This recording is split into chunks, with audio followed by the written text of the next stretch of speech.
নমস্কার বন্ধুরা, আমি আপনাদের হোস্ট মিষ্টি। আর আপনারা দেখছেন জিওটিকাল। একটু কল্পনা করুন তো, মাত্র 21 ঘন্টার একটি মিটিং, আর তার ওপর নির্ভর করছিল গোটা বিশ্বের ভবিষ্যৎ এবং শান্তি। হ্যাঁ, আমি কথা বলছি ইসলামাবাদে আয়োজিত আমেরিকা এবং ইরানের ঐতিহাসিক শান্তি চুক্তির ব্যাপারে, যা পুরোপুরি ব্যর্থ হয়েছে। আমেরিকার ভাইস প্রেসিডেন্ট জেডি ভান্স খালি হাতে আমেরিকায় ফিরে গেছেন। এই ব্যর্থতার ফলে কি আবার মধ্যপ্রাচ্যে এক ভয়ঙ্কর যুদ্ধ শুরু হতে চলেছে? বিশ্ববাজারে কি তেলের দাম আকাশছোঁয়া হবে? আর ভারতের জন্যই বা এর আসল অর্থ কি?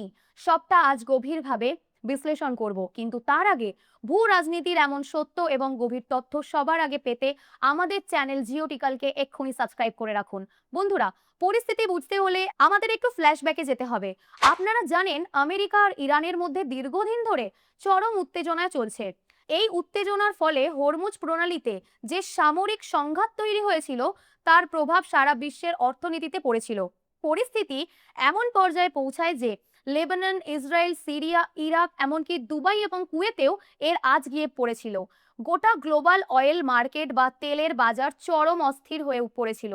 একটি পূর্ণাঙ্গ আঞ্চলিক যুদ্ধ যাতে না বাধে, তার জন্য মাত্র 2 সপ্তাহ আগে একটি সিজফায়ার বা যুদ্ধবিরতি ঘোষণা করা হয়। এই 2 সপ্তাহের যুদ্ধবিরতি মূল লক্ষ্যই ছিল দুই দেশের মধ্যে আলোচনা করে একটি দীর্ঘমেয়াদী সমাধান বের করবে। এখন আপনাদের মনে স্বাভাবিকভাবেই প্রশ্ন আসতে পারে, এত জায়গা থাকতে শান্তির চুক্তির জন্য ইসলামাবাদ কেন? এর পেছনে আমেরিকার দিক থেকে ডোনাল্ড ট্রাম্পের একটি বড় ভূমিকা রয়েছে। ট্রাম্পের সাথে পাকিস্তানের বর্তমান সেনা প্রধান আসিম মুনিরের কিছু স্যাডি ডিলস বা ক্রিপ্টো ইনভেস্টমেন্টের সম্পর্ক রয়েছে, যার কারণে ট্রাম্প চাইছিলেন পাকিস্তান তাদের পক্ষে থাকুক। অন্যদিকে ইরানের সাথেও পাকিস্তানের বর্ডার রয়েছে এবং কিছু কার্যকরী সম্পর্ক রয়েছে। কিন্তু বন্ধুরা, ভারতের জন্য এখানে সবচেয়ে বড় প্রফিট বা কূটনৈতিক জায়গা কোথায় জানেন? সোর্স বলছে, ভারত আন্তর্জাতিক স্তরে পাকিস্তানের ওপর এতটাই চাপ সৃষ্টি করে রেখেছিল যে পাকিস্তান বিশ্বমঞ্চে পুরোপুরি কোণঠাসা বা সেটব্যাক খেয়ে গেছিল। ভারতের তৈরি করা এই প্রবল চাপের মুখেই পাকিস্তান এই মিটিং হোস্ট করার মাধ্যমে নিজেদের গ্লোবাল রেলেভেন্স বা কূটনৈতিক গুরুত্ব ফিরে পাওয়ার একটা মরিয়া চেষ্টা করছিল। তাছাড়া যুদ্ধ তাদের বর্ডারে চলে আসায় এবং রিফিউজি বা মাইগ্রেশনের ভয় তো পাকিস্তানের ছিলই। ভারতের কূটনীতি যে পাকিস্তানকে কতটা চেপে রেখেছে, এই ঘটনা তারই প্রমাণ। আসুন এবার দেখি ইসলামাবাদে ঠিক কি ঘটলো। আমেরিকার ভাইস প্রেসিডেন্ট জেডি ভান্সের নেতৃত্বে একটি টিম এবং ইরানের হাই লেভেল ডেলিগেশন টানা 21 ঘন্টা ধরে মাল্টিপল রাউন্ড আলোচনা চালায়। কিন্তু ব্যাক চ্যানেল নেগোসিয়েশন এবং ড্রাফট প্রপোজালও আদান প্রদান হয়, কিন্তু এত কিছুর পরও কোনো চুক্তি সই হয়নি। জেডি ভান্স ফিরে যাওয়ার সময় বলেন যে আমেরিকা তাদের ফাইনাল অফার দিয়েছিল, কিন্তু ইরান তাদের শর্ত মানতে চায়নি। অন্যদিকে ইরান দাবি করে যে আমেরিকার অবাস্তব দাবির জন্যই এই আলোচনা ভেস্তে গেছে। তাহলে কোন কোন ইস্যুতে আটকে গেল এই ঐতিহাসিক চুক্তি?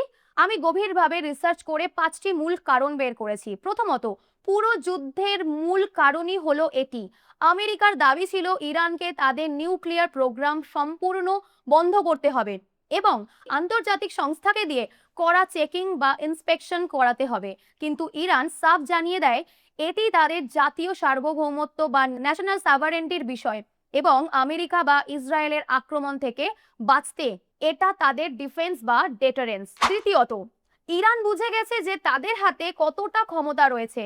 তারা চাইলে এই প্রণালী ব্লক করে সারা বিশ্বের অর্থনীতিতে ধস নামাতে পারে।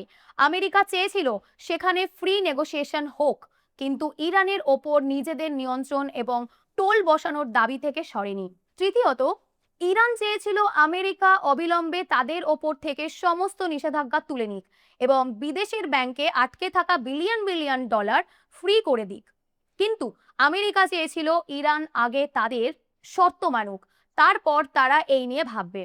চতুর্থত, ইরান তাদের মিসাইল রেঞ্জের ওপর কোনো লিমিট বসাতে রাজি হয়নি।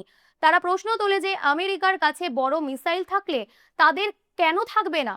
পাশাপাশি ইসরায়েল যেভাবে লেবাননের হিজবুল্লাহ বা হুতিদের ওপর হামলা করছে, ইরান চেয়েছিল আমেরিকা সেটা বন্ধ করুক। কিন্তু আমেরিকা শুধু নিউক্লিয়ার ইস্যুতে ফোকাস করতে চেয়েছিল।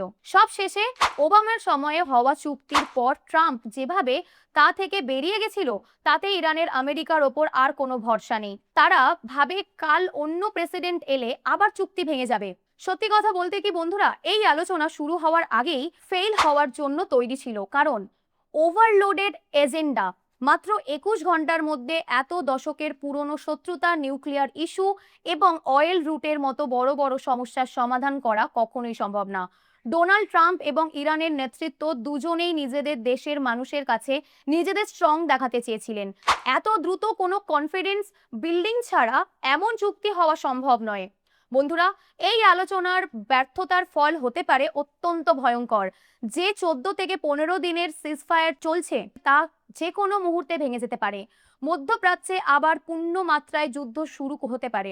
গ্লোবাল অয়েল মার্কেট আবার ভোলাটাইল হয়ে উঠবে এবং রাশিয়া ও চীনের মতো দেশগুলোও এতে সরাসরি জড়িয়ে পড়তে পারে। এটি ভারতের অর্থনীতি এবং আমাদের প্রতিদিনের জীবনের ওপরেও প্রভাব ফেলতে পারে, কারণ তেলের দাম বাড়লে সবকিছুর দাম বাড়ে। আজকের এই গভীর বিশ্লেষণ আপনাদের কেমন লাগলো?